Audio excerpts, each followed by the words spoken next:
जननायक कर्पूरी ठाकुर को भारत रत्न देना केंद्र सरकार का यह चुनावी स्टंट है।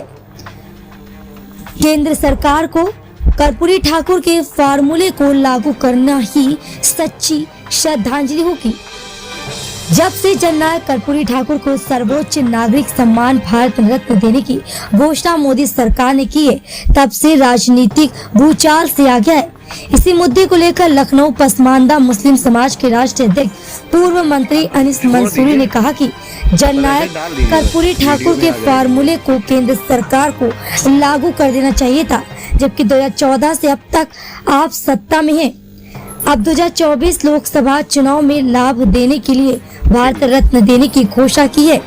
यदि केंद्र सरकार को लगता है कि सम्मान देने में देरी हुई, तो अब तत्काल प्रभाव से कर्पूरी ठाकुर फार्मूला को देश भर में लागू कर पिछड़ों, श्रमिकों, मजदूरों, दलितों, पसमानदा समाज के वंचितों को आरक्षण का लाभ देगी, तभी सच्ची श्रद्धांजलि होगी। अनीस मंसूरी ने कहा कि केंद्र सरकार का यह चुनावी स्टंट है, वरना सर्वोच्च नागरिक सम्मान भारत रत्न देने से पहले उनका फार्मूला लागू कर देना चाहिए था। यदि भारत रत्न देने से पहले कर्पूरी ठाकुर फार्मूला लागू कर देती और उसके बाद सम्मान देने की घोषणा करते, तो भाजपा की साफ गोई नजर आती। ऐसा न करके भाजपा ने सिर्फ वोट साधने की राजनीति की है। अनीस मंसूरी ने कहा कि उनकी जाति समुदाय की जनसंख्या 1.70% हुआ करती थी। वह सारी पिछड़ी जातियों को इकट्ठा करने वाले पहले नेता थे। सियासत में पिछड़ी जातियों के लिए सीमित राजनीतिक स्थान था। मुख्यमंत्री काल में उन्होंने 1978 में बिहार में सरकारी सेवाओं में पिछड़ों को 26% आरक्षण दिया था। एक सेक्युलर नेता के रूप में वह पहले व्यक्ति थे जिन्होंने पिछड़े वर्गों में वंचितों को अलग से वर्गीकृत किया। कर्पूरी ठाकुर को इस महान कार्य के लिए हमेशा याद किया जाएगा। अनीस मंसूरी ने कहा कि यदि केंद्र सरकार सच में पिछड़ों के उत्थान एवं सम्मान के लिए समर्पित है, तो पूर्व के भांति जो 27% आरक्षण की व्यवस्था की गई थी, उसमें आरक्षण के अतिरिक्त जो जनरल कैटेगरी में मेरिट के आधार पर सिलेक्ट होते थे, वर्तमान सरकार में ओबीसी और एससी आरक्षण कोटे में सीमित कर दिया है। यह व्यवस्था खत्म होनी चाहिए। अनीस मंसूरी ने कहा कि केंद्र व राज्य की सरकारों में जो पिछड़ी जाति के नेता जो बड़े पदों पर बैठे, उन्हें कर्पूरी ठाकुर फार्मूला पूरे देश में लागू करके लिए आवाज क्यों नहीं उठाते? उन्हें लगता है कि यदि पिछड़ों के हित में आवाज उठाएंगे तो उनका राजनीतिक और व्यक्तिगत हानि हो सकती है। राजधानी लखनऊ से सोनी न्यूज के लिए निखिल श्रीवास्तव के साथ देवेंद्र प्रताप सिंह, लखनऊ। आज हमने अपने कार्यालय में जननायक कर्पूरी ठाकुर जी के 100वीं जयंती पर एक संगोष्ठी का आयोजन किया। इस आयोजन के माध्यम से ये बात सामने निकल करके आई कि जिस प्रकार भारतीय जनता पार्टी ने कल जननायक कर्पूरी ठाकुर जी को सर्वोच्च नागरिक सम्मान भारत रत्न से नवाजने की बात की और पूर्व संध्या पे घोषणा किया। उनकी इस घोषणा से पहले कई वर्षों से हम लोग निरंतर हमेशा कर्पूरी ठाकुर जी की पुण्यतिथि और जयंती का आयोजन करते चले आ रहे हैं। हमने इस माध्यम से हमेशा ये मांग उठाई है। दो बातें कर्पूरी ठाकुर जी से जुड़ी थी। पहली कि सबसे पहले कर्पूरी ठाकुर फार्मूला जो रिजर्वेशन का बनाया था उन्होंने बिहार में लागू किया, वो पूरे भारत में लागू होना चाहिए। मेरी पहली मांग ये थी। और दूसरी मांग ये थी कि जननायक कर्पूरी ठाकुर जी को भारत रत्न दिया जाए। ये दो बातें थी। लेकिन भारतीय जनता पार्टी ने 9 साल तक, पिछले 9 साल से ऊपर का वक्फा गुजर गया, केंद्र सरकार में पूर्ण बहुमत की सरकार में है, लेकिन उन्होंने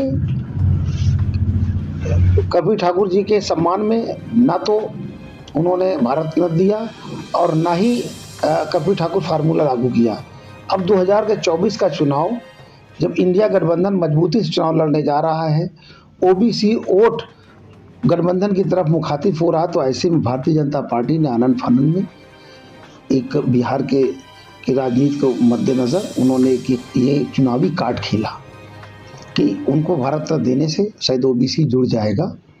लेकिन ऐसा उनका ये चुनावी स्टंट है, ऐसा कुछ होने नहीं जा रहा है।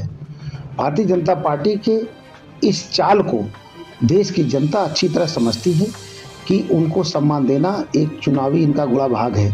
सच में अगर उनको ये लगता है कि हमने उनको सम्मान देने में देरी किया, हमसे ये गलती हुई है, तो अपने वो गलती को मान लें और मान करके कहें कि हम कर्पूरी ठाकुर फार्मूला भी साथ साथ लागू कर रहे हैं और तत्काल प्रभाव से लागू कर दें और हमारे वंचित और तमाम किसान, कामगार, श्रमिक, मजदूर और दलित वर्ग के लोग, आदिवासी वर्ग के लोग उनके उस फार्मूले का लाभ उठाने लगे, तब तो हम समझे कि भारतीय जनता पार्टी की सच्ची श्रद्धांजलि होगी कर्पूरी ठाकुर जी के लिए।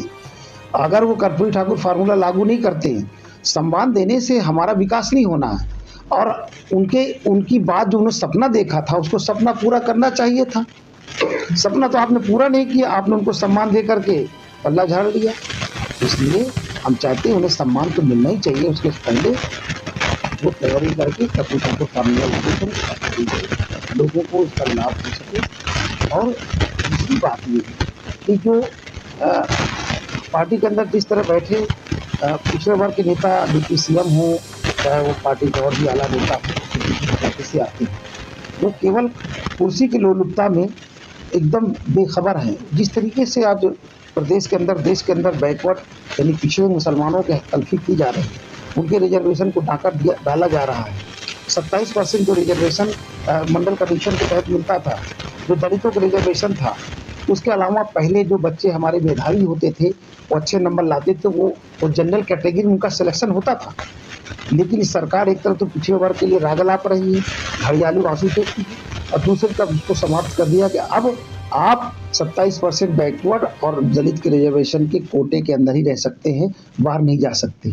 आपने ईडब्ल्यूएस 10% अपर कास्ट के लिए कर दिया और 40% बचा, तो कुल 55-60% तो जो रिजर्वेशन का आधे ज़्यादा पोर्शन तो 15% वालों के लिए है। 85% के लोगों को आपने 48% दिया, तो ये नाइंसाफ़ी है। पहले इसकी वजाहत करनी चाहिए सरकार को, पहले इस पर विचार करना चाहिए और तत्काल प्रभाव से पिछड़े वर्ग के लिए काम करना चाहिए। कर्पूरी ठाकुर साहब ने जो उन्होंने काम किया, सबसे पहले वो बिहार के 2 बार मुख्यमंत्री हुए, उन्होंने सबसे पहले काम किया कि वहाँ पर 26% शुरुआत हुई, 26% उन्होंने पिछड़े वर्ग के लोगों को और रिजर्वेशन देने का काम किया। जो पिछड़े लोग थे, जो शोषित वंचितों को, उन 26% रिजर्वेशन तब शुरुआत की थी उन्होंने। आज अगर सच में उनके बताए हुए रास्ते पर चलने की बात हो रही, तो उनके द्वारा किए गए काम, उनके द्वारा बनाए गए फार्मूले को भी अपनाना सरकार को पड़ेगा, तब जाकर के विचार कर सकते हैं। आपकी प्रेस कॉन्फ्रेंस, आपने कोई पत्र तो दिया सरकार को? बिल्कुल, मैंने ये पत्र लिख करके माननीय प्रधानमंत्री जी को और राष्ट्रपति जी को, मुख्यमंत्री जी को, मैं सबको ये पत्र भेज रहा हूँ कि इस पर विचार करें और तत्काल प्रभाव से कर्पूरी ठाकुर फार्मूला के तहत उनका पूरे देश के अंदर, पूरे भारत में वो फार्मूला लागू किया जाए। नया क्लेवर, नया अंदाज, आप देख रहे हैं देश का number 1 digital news channel Sony news. पैनी नजर, तीखी सोच। हर छोटी बड़ी ताजी न्यूज पाने के लिए हमें फेसबुक, ट्विटर, यूट्यूब और व्हाट्सएप पर हमें सब्सक्राइब करें और फॉलो करें आपका अपना web news channel Sony news.